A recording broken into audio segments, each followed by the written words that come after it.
And let's see. And I believe we are. We are rocking, baby. Let me mute that. I'm sorry. Let me mute that. Get over here where I can possibly see a comment or two. Hang tight. All right. Cool. Now, let's rock it. So, what's going on, ladies and gentlemen? What's happening? It's your boy, Jay Cobb. So, if this is your first time ever seeing any of my videos, be sure to let me know by putting the number 1 in the comment section. But, quick introduction. My name is Jermaine Cobbins, and my goal is to help network marketers build their brand and their business using online and offline strategies. So, before we get started, be sure to let me know where you're chiming in from. Let me know your city, your state, and possibly, if you're out the country, be sure to let me know. All right. But before we dive into the 5 things that's hindering your success or your results in network marketing is, let me dive into some little mindset first of all. But let me ask you, whatever you're looking for your business to be right now, are you prepared? Are you prepared to manage a team of 10,000 people? Are you prepared to manage a downline of 100,000 people, right? And when I say manage, like, think about that for a minute. Like, do you have anything that kind of works for you in a sense? Without going into detail of the 5 things, but do you have something right now to where, when your team needs something, do they rely on you? Like right now, are you the go-to person? You know what I mean? So think about that for a minute. And as I show these 5 things, you'll be able to get more clarity on this. And basically with these 5 things, that's basically what we're going to be talking about, is having clarity on a lot of these things. So let's go ahead and dive into it. All right. Now, the thing is this, guys. Here are 5 things. Okay. And of course, there may be, there are plenty more things that could be hindering your success, but I just picked 5 that I know that a lot of people probably look over. Okay. But the first thing is, who are you looking for? Okay. Who are you looking for in your pursuit? And what I mean by that is, who's your perfect avatar? Who's that person that you would like to connect with? Who's that person that you would like to build a relationship with and work with and, use your product or your services with, right? And I like to use this rule of thumb, go about 10 years younger and about 10 years older than your current age. So let's say you're about, 35 years old, right? So you're at the age of 35, and let's say you're talking to someone that's 25. Do you know that the way you approach a 25-year-old will be totally different than someone that's happened to be 45, right? I mean, you having, 2 different points in their life, right? You have like a 20-year gap, you know what I mean? So understand that the way you approach the 25-year-old is going to be slightly different than the 45-year-old. The 25-year-old may not, they may just kind of be in that point where they may get into home ownership, starting a family, heavy, hitting a lot of hours, working really hard, really busy per se.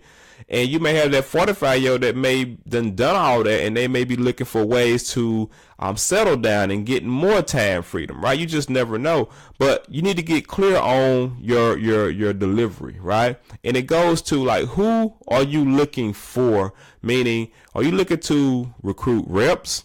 Are you looking to sign customers? Okay. And a lot of people miss this because the same thing with the age difference. As you approach someone that may be looking to become a rep or maybe open to making additional income will be totally different than your product or services, right? So understand that, guys. Get clear on who you're looking for in your business, all right? Now, the second thing is why? Why is this person the perfect person, right? What is it about them? Who are you looking for, right? And it goes back to yourself. Like, what type of person are you? What are some of your habits? What is your personality type, right? Do you like to have fun? Are you spontaneous? Are you open-minded? Or are you a skeptic? Are you, real cynical? Do you have a problem with investing in yourself? And you like I know that already, so I'm not going to attend the company events because I've been to the last one. Like, what type of person are you? Because typically you attract who you are, right? So, understanding this is the beginning. Like, you're not going to recruit more people until you get this in your mind that, you attract who you are, right? So make sure that you're coachable. Like, you want somebody to listen to you, but do you listen to people, right? So ask yourself, like, why am I looking for this 45-year-old woman? Why am I looking for this 25-year-old guy, right? Are you looking to, tap into the colleges or some sort? Are you looking to tap into, a actual audience of people that may be, looking to retire? Like, why are you looking for these type of people? So be sure to write these things down and be, clear on your delivery of who you're actually looking for. Okay. The third thing, what do they get for signing up with you? Now, you would think like this is a broad question, but think about it. What do they get when someone signs up with you? Now, of course, you may have an amazing product, but yet still, when they sign up, what do they get, right? And I want you to think about that, because it goes to, do you have something into play? Like, do you have a community? Right? Do you have like a private group? Are you running contests? Are you doing something for your customer? Let's say you get some customers on. Let's say you're in a health and wellness business and you're getting customers started. Like, do you jump them on like a 30-day challenge or a 90-day run? Like, what do you do to get your customers excited about being your customers? Do you follow up with your customers? If so, how often, right?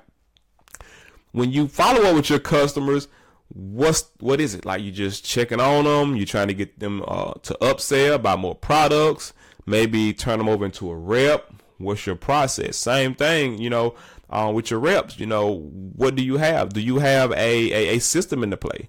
Do you have something that where when they join you, they kind of know what to do, in a sense? All right. So, and which that leads me into my fourth thing, which is, what do you have set up for them? The thing is similar. Like, what do they get? But also, what do you have set up for them, right? And it goes back to the private community. It goes back to the culture.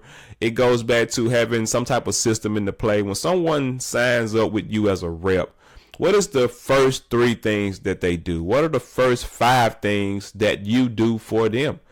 Right? Like, understand that. So you got some people that you may not only sign up, they may not only be in your local community. It may be someone that's watching you on Facebook. They may be in the neighboring state, or in some cases a different country, right? If you have an international business. But just understand, like, what do you have set up for them? If they say, hey, I'm ready to roll, what are the steps? Okay, because knowing your steps, you can ensure them, say, hey, look, when you join me, here's what you're going to be able to do next, or here's what I have laid out for you.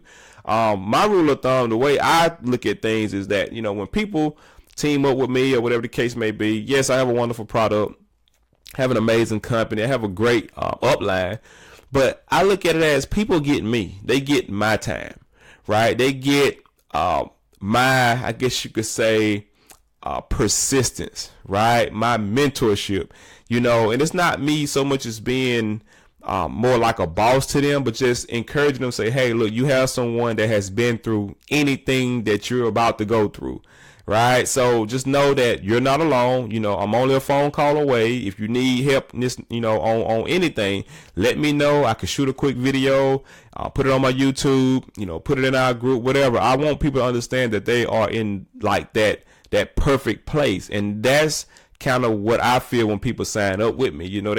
I look at it as we're building a relationship for life, so make sure that you kind of get that in your mindset. All right.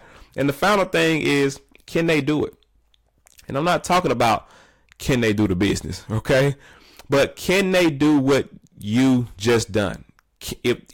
Put like this, is the process as simple when you sign someone up, right?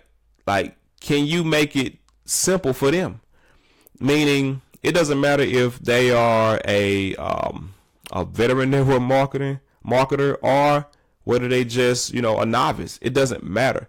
But can they do what you just done? Is the process simple? Not all the the persuasion and the different closing techniques, but can you really get someone brand new on board with you and help them to get their first customer, within the first week or so? Like, make sure you can do that, and it's not about hounding people and writing a list of 100 people, right? But what do you have in the play? What type of homework? What do you have for these people to help, ensure their success, guys? So, I hope that makes sense to you guys, and I hope you guys got value. So be sure to put the number 1 in the comment section.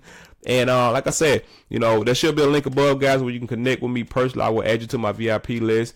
And, it's one of those things, guys, you got to understand where knowing the basics, no matter how far you go in this industry, every top income earner, every professional network marketer, they have a foundation, a real solid foundation. And it really starts with some of these rule of thumbs. And majority of this stuff is mindset, right? You got to understand that it's mindset, guys. So until you really just hone in onto, okay, what you're a part of, what you're looking to do, that's basically when you can really start having major success in your business. All right. So I'm out of here, ladies and gentlemen. It's your boy Jay Cobb. Be humble, be consistent, be you.